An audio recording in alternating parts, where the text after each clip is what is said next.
राम मंदिर प्राण प्रतिष्ठा के अवसर पर राममय हुआ शिमला। प्राण प्रतिष्ठा को लेकर बोले राज्यपाल शिव प्रताप शुक्ल, कहा ये पल देश के लिए है गर्व का पल। शिमला के जाखू मंदिर पहुंचे सीएम सुखविंदर सिंह सुक्खू। मंदिर में शीश नवाकर हनुमान चालीसा का किया पाठ, प्रदेश की खुशहाली के लिए की कामना। शिमला के राम मंदिर पहुंचे नेता प्रतिपक्ष जयराम ठाकुर। प्राण प्रतिष्ठा को लेकर सभी को दी शुभकामनाएं। इस क्षण को दिवाली की तरह मनाने की कही बात। सोलन में प्राण प्रतिष्ठा को लेकर लोगों में उत्साह। नगरवासियों ने धूमधाम से मनाया रामोत्सव। कई जगहों पर भव्य भंडारे का हुआ आयोजन। धर्मशाला से खेल मंत्री यादविंदर गोमा का बयान। सरकार गांव के द्वार कार्यक्रम को लेकर बयान, कहा लोगों की समस्याओं का किया जाएगा समाधान। नमस्कार, खबर हिमाचल प्रदेश देख रहे हैं आप और मैं हूं आपके साथ ज्योति। शिमला में राम मंदिर प्राण प्रतिष्ठा के अवसर पर पूरा नगर राममय होता हुआ दिखा और मंदिरों में रामायण का पाठ भी किया जा रहा है। साथ ही राजभवन में भी सुंदरकांड पाठ किया गया और वहीं राज्यपाल शिव प्रताप शुक्ल ने इस ऐतिहासिक क्षण इसको बताते हुए कहा कि देश के साथ ही विश्व के लिए ये गर्व का पल है और राम मंदिर प्राण प्रतिष्ठा भारत के लिए आर्थिक दृष्टि से भी महत्वपूर्ण है। इसी के साथ ही उन्होंने कहा कि ये भारत के उत्थान का समय है और हिमाचल प्रदेश के सभी लोगों को आगे भी इसे उत्सव की तरह मनाना चाहिए।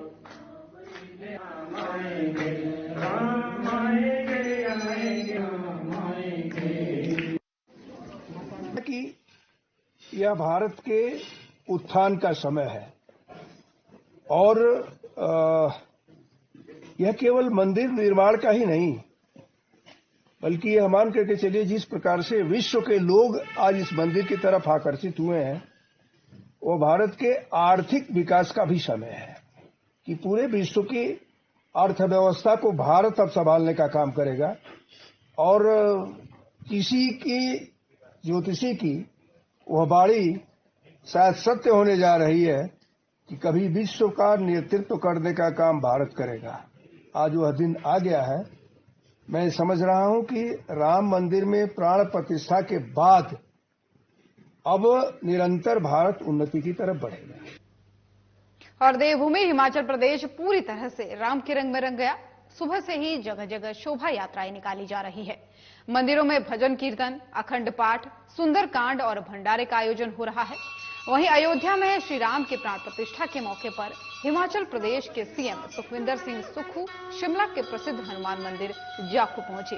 इस दौरान मुख्यमंत्री सुक्खू ने जाखू मंदिर में शीश नवाया और हनुमान चालीसा का पाठ भी किया। वहीं सीएम सुक्खू ने कहा कि भगवान हनुमान प्रभु श्री राम के परम भक्त थे और प्रभु श्री राम उनकी ही मदद से अयोध्या लौट कर आए थे। साथ ही मुख्यमंत्री ने कहा कि अयोध्या में भगवान श्री राम की प्राण प्रतिष्ठा का अवसर है और ऐसे में वो भी हनुमान मंदिर पहुंचे और हनुमान चालीसा का पाठ किया। गांधी जी देश की एकता और अखंडता के लिए भारत जोड़ो न्याय यात्रा उन्होंने शुरू की और सभी लोकतंत्र में अधिकार है किसी देश की, किसी राज्य की भूमि पर जाकर वो कोई भी यात्रा शुरू कर सकते हैं।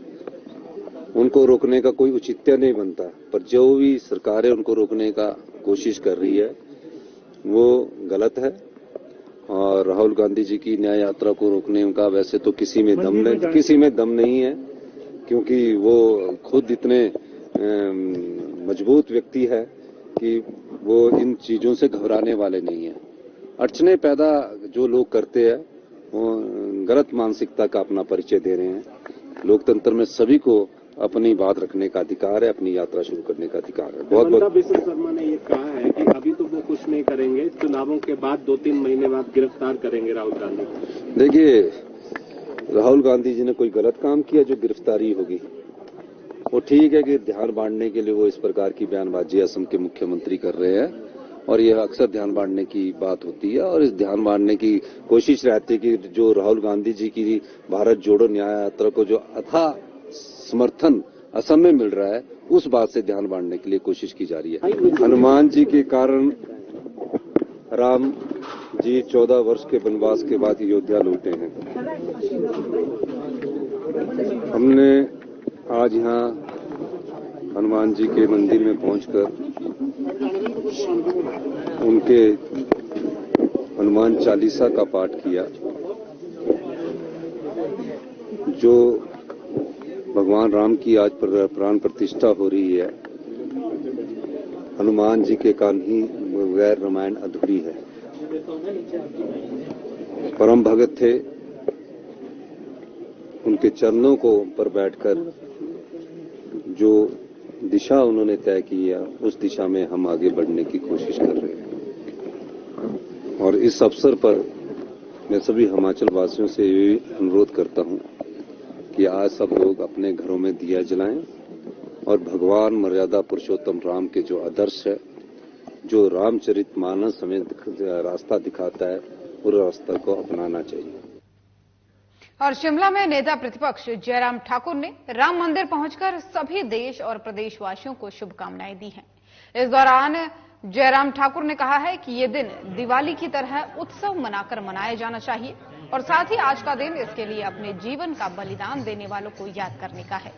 वहीं सुप्रीम कोर्ट के आदेश के बाद से पीएम ने इस दिन को भव्य बनाने का काम किया है और नेता प्रतिपक्ष के साथ ही सैकड़ों राम भक्त प्राण प्रतिष्ठा कार्यक्रम को राम मंदिर शिमला से सीधा प्रसारण का देख रहे हैं।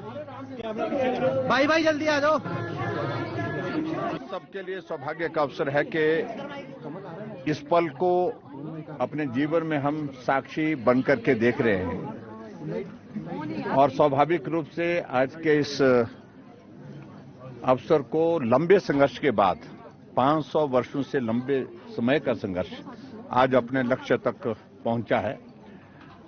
और मैं समझता हूं कि आज के इस अवसर पर सभी साथियों का जिन्होंने इस संघर्ष में अपने जीवन की कुर्बानी दी है, उनको स्मरण करने का, उनके बलिदान को याद करने का ये अवसर भी है।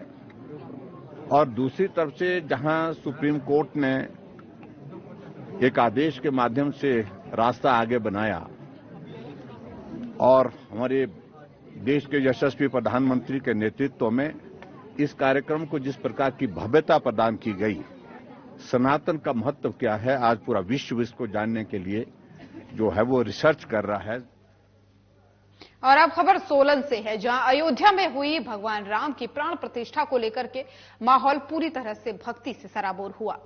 हर मंदिर, हर घर, हर मुख पर राम का नाम है और इसी के साथ ही रामलला की प्राण प्रतिष्ठा पर सोलन जिला भक्ति में सराबोर हुआ और सोलन शहर को दुल्हन की तरह सजाया गया।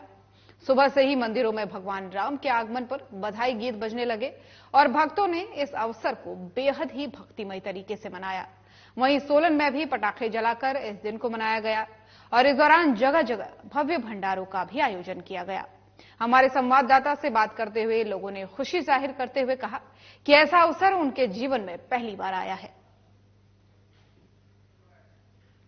खबर सोलन से आपको बता रहे हैं, जहां पर अयोध्या में एक तरफ भगवान राम के रामलला स्वरूप की भव्य मंदिर में प्राण प्रतिष्ठा की गई है और वहीं देश भर की अगर बात करें तो जश्न का माहौल है। और इसी कड़ी में हिमाचल प्रदेश के सोलन की अगर बात करें तो वहां भी जगह जगहों पर भंडारे का आयोजन किया गया। लोग खुशी से झूमते नाचते नजर आए। अलग अलग बेहद ही उत्साह कर देने वाली जो तस्वीरें हैं वो सामने आ रही हैं। और इसी कड़ी में हमारे संवाददाता ने जब लोगों से बातचीत की तो लोगों ने खुशी जाहिर की।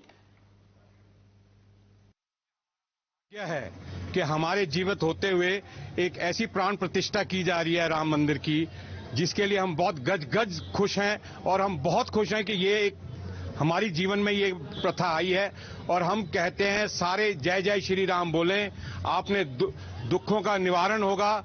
मर्यादा पुरुषोत्तम राम ने सबका सबको उद्धार किया है। हमने सुबह उठ के पहले तो हम एक प्रभात फेरी की, जिसमें हमने राम नाम के भजन किया, फिर अपने मंदिर में जाकर वहां पे राम नाम की पूजा की और उसके बाद अपने कुछ लोगों के साथ पूरे बाजार का एक राउंड लगाया और जय श्री राम का नाम लेते हुए हर जगह चले हुए हैं। मर्यादा पुरुषोत्तम प्रभु श्री राम का जो आज अयोध्या में प्राण प्रतिष्ठा का जो कार्यक्रम है, ये पूरे विश्व में मनाया जा रहा है और इसी संदर्भ में हमारा सोलन भी जो है किसी से पीछे नहीं है। आज हमारा सोलन भी दुल्हन की तरह सजा है। हर मंदिर में, हर घर में भजन कीर्तन का आयोजन किया जा रहा है, भंडारों का कीर्तन किया जा रहा है। और धर्मशाला में जयसिंहपुर विधानसभा क्षेत्र हेलेड में सरकार गांव के द्वार कार्यक्रम में आयुष, युवा सेवाएं और खेल मंत्री यादविंदर गोमा ने कहा कि सुखविंदर सिंह सुक्खू सरकार व्यवस्था परिवर्तन के ध्येय से कार्य कर रही है और साथ ही सरकार गांव के द्वार हिमाचल सरकार का महत्वाकांक्षी कार्यक्रम है, जिसमें लोगों की समस्याओं को पंचायत और गांव में जाकर सुना जा रहा है। उनका मौके पर ही समाधान भी किया जा रहा है। और वहीं 1 साल के कार्यकाल में उन्होंने जयसिंहपुर हलके के कई विकास कार्यों के लिए 2 करोड़ रुपए जारी किए हैं और भविष्य में भी विकास के लिए धन की कमी आड़े नहीं आएगी। उन्होंने कहा कि इलाके की मूलभूत जरूरतों, लोगों की आवश्यकताओं के अनुरूप विकास को आगे बढ़ाने का प्रयास किया जाएगा।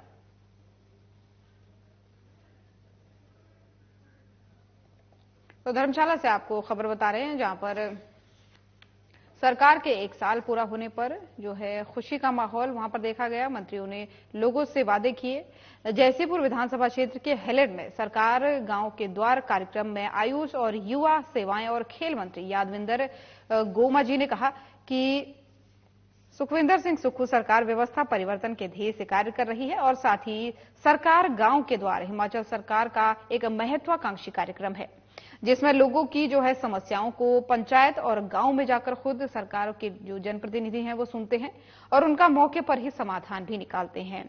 और वहीं 1 साल के कार्यकाल में उन्होंने जयसिंहपुर हलके के कई विकास कार्यों के लिए 2 करोड़ भी जारी किए हैं। सिंह सुक्खू जी का धन्यवाद करता हूं कि जिन्होंने ये एक नीतिगत फैसला लिया कि ये जो कार्यक्रम है हर एक विधानसभा क्षेत्र में एक गांव चिन्हित करके, एक पंचायत चिन्हित करके जो है ये कार्यक्रम हो, ताकि हमारे गांव के जो आखिरी कोने में जो व्यक्ति बैठा है, जो पूरे गांव से सटा हुआ इलाका है, सरकार की जो योजनाएं हैं, नई परियोजनाएं हैं, उनको भी जो है आखिरी पंक्ति में बैठा हुआ जो व्यक्ति है उसको भी उसका जो है वो फायदा मिल सके। एक महत्वाकांक्षी कार्यक्रम शहरों से दूर गांव में चयनित करके जो माननीय ठाकुर सुखविंदर सिंह सुक्खू जी ने ये फैसला लिया कि गांव में जाकर जो है लोगों की समस्याओं को सुनना। खबर हिमाचल प्रदेश देख रहे थे आप। हिमाचल प्रदेश की खबरों में फिलहाल इतना ही। नमस्कार।